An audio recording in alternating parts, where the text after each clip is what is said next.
Hello నమస్తే అండి, welcome to money Manu kitchen. ఈరోజు మన రెసిపీ ఇన్స్టంట్ బ్రేక్ఫాస్ట్ రెసిపీ అండి, బియ్యపిండి అట్లు. ఈ అట్లు వేయడం చాలా అంటే చాలా ఈజీగా అప్పటికప్పుడు రెడీ చేయొచ్చు. మరి ప్రాసెస్ చూద్దామా? ముందుగా ఒక మిక్సీ జార్ తీసుకొని అందులోకి కారం కోసం 5-6 లేదా రుచికి సరిపడా పచ్చిమిర్చి, కొద్దిగా అల్లం, 15 నుంచి 20 వరకు పొట్టు తీసిన వెల్లుల్లి రెబ్బలు, 1 టేబుల్ స్పూన్ అంత జీలకర్ర వేసి కోర్స్గా గ్రైండ్ చేయాలి. నేను వెల్లుల్లి ఎక్కువగానే వేసానండి. ఈ అట్లలో వెల్లుల్లి ఫ్లేవర్ చాలా బాగుంటుంది.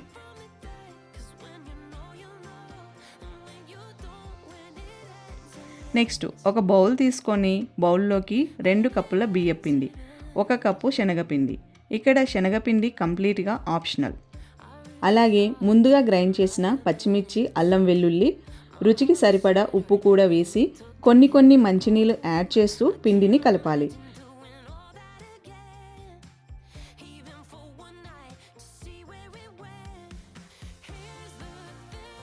పిండిని కలపడానికి కాస్త టైం పడుతుందండి.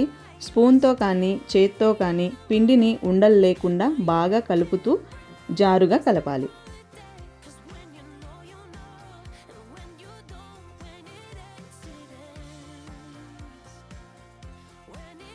ఈ అట్లు వేయడానికి ఇలాంటి చిన్న సైజ్ గ్లాస్ని ఉపయోగిస్తామండి.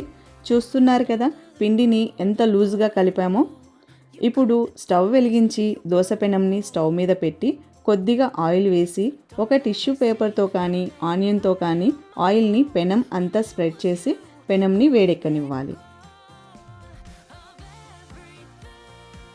పెనం వేడయ్యాక ముందుగా కలిపిన పిండిని గ్లాస్తో తిరగబోయాలి. పిండిని కాసేపు పక్కన పెడితే అడుక్కు చేరుతుందండి. కాబట్టి పిండిని తిరగబోసి గ్లాస్ నిండగా పిండి మిశ్రమం తీసుకొని పెనం అంతా కూడా పోయాలి.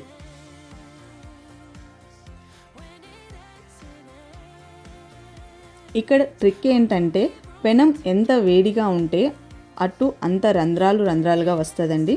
అలాగే పెనంకి అతుకుపోకుండా త్వరగా లేస్తుంది.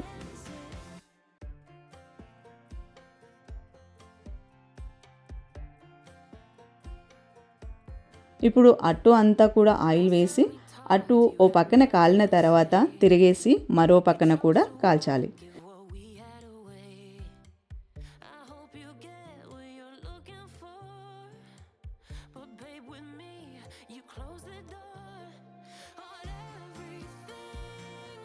ఇదండి అట్లు వేసే విధానం. ఇలా కావాల్సినన్ని అట్లు వేసుకోవచ్చు. ఈ అట్లను మార్నింగ్ బ్రేక్ఫాస్ట్లోకి కానీ ఈవినింగ్ స్నాక్స్గా కూడా వేసుకోవచ్చు. నాకు తెలిసి ఈ అట్లలోకి పచ్చడి అవసరం లేదని అనుకుంటున్నాను.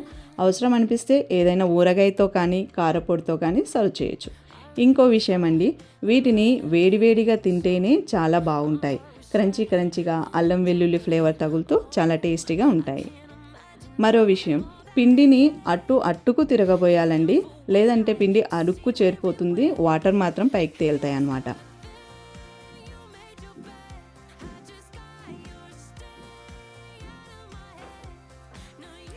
రెసిపీ నచ్చిందా? ఒకసారి ట్రై చేసి ఎలా కుదిరిందో కామెంట్ చేయగలరు.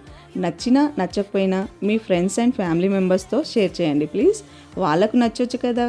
మరిన్ని రెసిపీస్ కోసం మన ఛానల్ని సబ్స్క్రైబ్ చేసుకొని సపోర్ట్ చేయగలరు. Thank you very much.